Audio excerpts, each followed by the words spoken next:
Bueno, en este tema número 2 vamos a ver estas estrategias y técnicas de intervención que están relacionadas al modelamiento, el manejo de contingencias y el contrato conductual.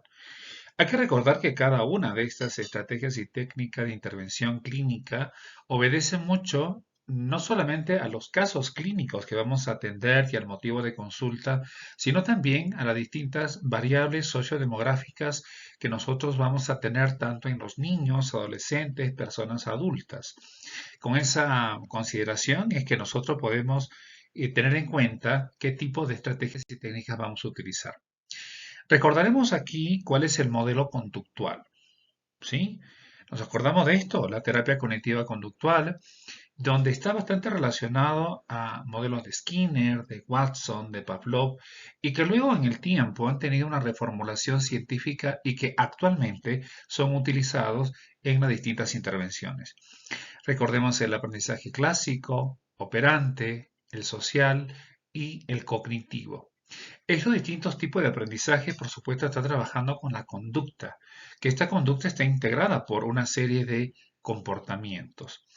A partir de ahí tenemos una buena premisa para saber cómo funcionan las distintas técnicas. Entonces, si tenemos el modelado de conducta, hay que recordar que esta conducta tiene una valoración que es macro, es decir, la apreciación completa de la persona, y luego tenemos la intermedia, que tiene que ver con algunas habilidades más concretas de interacción, y la conducta que es molecular, que es esta fracción más pequeña de esta conducta que está relacionado a los gestos y algunas variables del lenguaje no verbal. Bueno, en este modelado de conducta recordemos que es un aprendizaje por observación e imitación, donde aquí vamos a analizar por un lado aquellos adultos que van a ser parte, en el caso de los niños y jóvenes, de este modelado. En el contexto educativo se ve mucho. De pronto, nosotros, los psicoterapeutas, también estamos llamados a ejercer ese modelado de conducta y utilizarlo en una técnica de juego de roles. También es importante. Y aquí los comportamientos verbales, motores, los no verbales son aquellos que van a entrar bastante en juego. Lo importante aquí va a ser desarrollar ese modelado que es simbólico, donde la persona o el niño va a tener una representación de lo que tendría que hacer, pero luego lo va a personalizar. Y un modelado en vivo que va a permitir no solamente copiar, sino personalizar una serie de estas conductas. Bueno, ¿cómo no recordar a Albert Bandura con el aprendizaje social, si acuerdan? El concepto de autoeficacia, que tiene que ver con elementos de sociabilización dentro del aprendizaje y dentro del cual ese aprendizaje vicario es el que va a entrar en juego en este tipo de técnica. Vamos a encontrar aquí la importancia de la conducta del observador, fíjense los tipos de modelados pasivos y activos, el grado de dificultad, ahí es donde tenemos que centrarnos en variables sociodemográficas de acuerdo al nivel de madurez, a este coeficiente intelectual y también algunos rasgos de personalidad, el qué es lo que queremos lograr, las competencias y por supuesto no solamente trabajar con el modelado en la identidad, sino también el automodelado, donde la persona va a tener que encontrar sus propias características. Ya en la interacción en el modelado vamos a encontrar que puede ser simple, múltiple, lo que estábamos diciendo, el tipo de presentación del modelo simbólico, en vivo o encubierto. Estos modelos encubiertos son aquellos que van a estar dentro del contexto psicosocial que muchas veces tenemos que descubrir o redescubrir para que pueda ser utilizado dentro de la intervención. Ahora, en cuanto a la adecuación a la conducta, no solamente son estos tipos de conductas modeladas positivas y negativas, sino también mixtas, dependiendo de aquello que se quiera gestionar o controlar. Y luego ya sabemos que podría ser de acuerdo al número de observadores individuales o grupales. Dicho de otra forma, que es importante que cuando nosotros elaboremos un programa de intervención tengamos en cuenta los distintos factores y elementos que intervienen dentro del modelado. Vamos a encontrar que luego en el modelo de contingencias trabajamos también con el tema del modelamiento, el tiempo fuera, el acting out va a ser muy importante cuando estamos fuera de la sesión y la persona tiene que trabajar por sí misma revisando las consignas, cómo han sido ejecutadas. Y vamos a ver más adelante la importancia de estos contratos de contingencia, contratos que son comportamentales y el ya conocido programa de economía de fichas.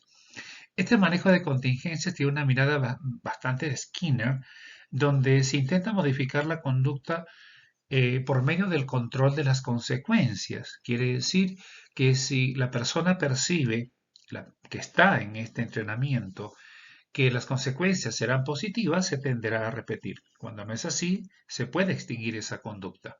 Lo importante es la presentación de contingentes o el retiro de reforzadores en el momento oportuno, sobre todo los que son aversivos.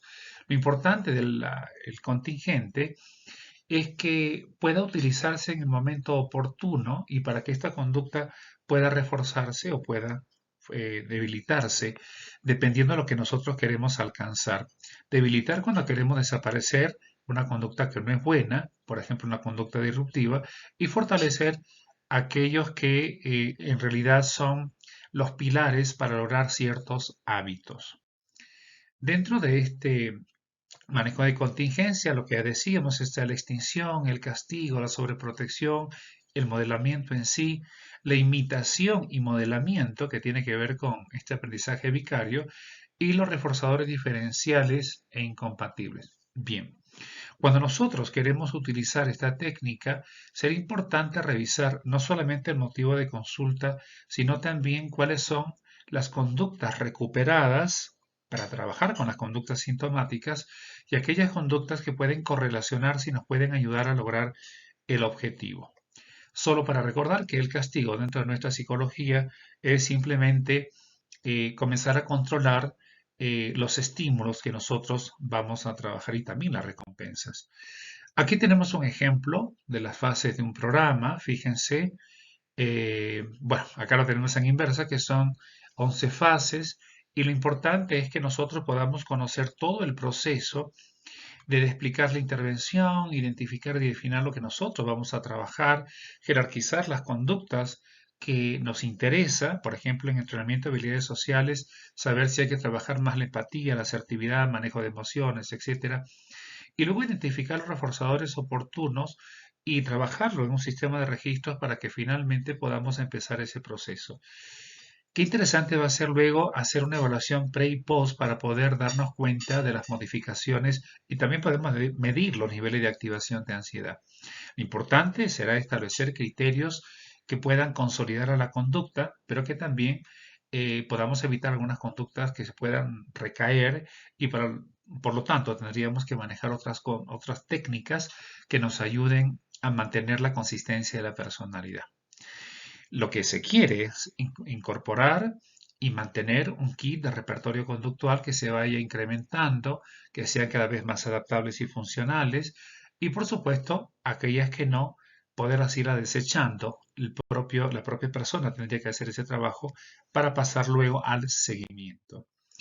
Los contratos conductuales, ese contrato psicológico necesario es aquel escrito que de repente el psicólogo, la persona con los padres se va a manejar, pero este contrato psicológico, en su ventaja, es que estamos hablando de conductas concretas, precisas, claras, medibles, cuantificables, comparables. No se queda en la ambigüedad.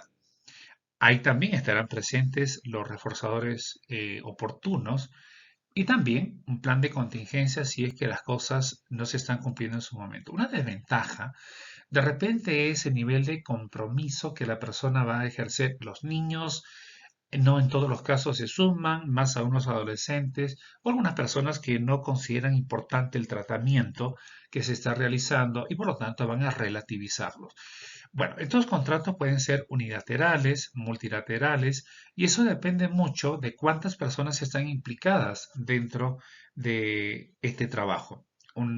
Por lo tanto, un abordaje individual es más unilateral y multilateral. Estamos hablando de más personas en el caso de la intervención de los padres, si es un niño o un adolescente, o también podría ser la familia. Algunas claves para lograr este contrato. Hemos dicho, claro y preciso, con bastante firmeza y rigor. Tiene que estar sistematizado. Esta sistematización es una secuencia donde debe mostrarse la constancia, consistencia y sobre todo la relación afectiva positiva, ¿no? ¿Cuáles son las consecuencias una vez que este contrato pueda lograrse? Y, importante, va a ser siempre reforzar de manera personal eh, esas conductas logradas, no solamente por parte de la familia, sino también por parte de la propia persona que está logrando esto.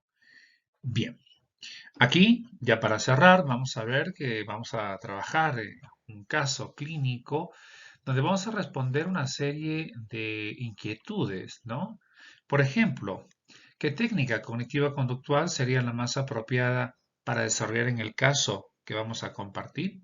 El caso de un adulto de 38 años, ¿no? Y esto lo vamos a compartir en clase para que nosotros podamos desarrollar.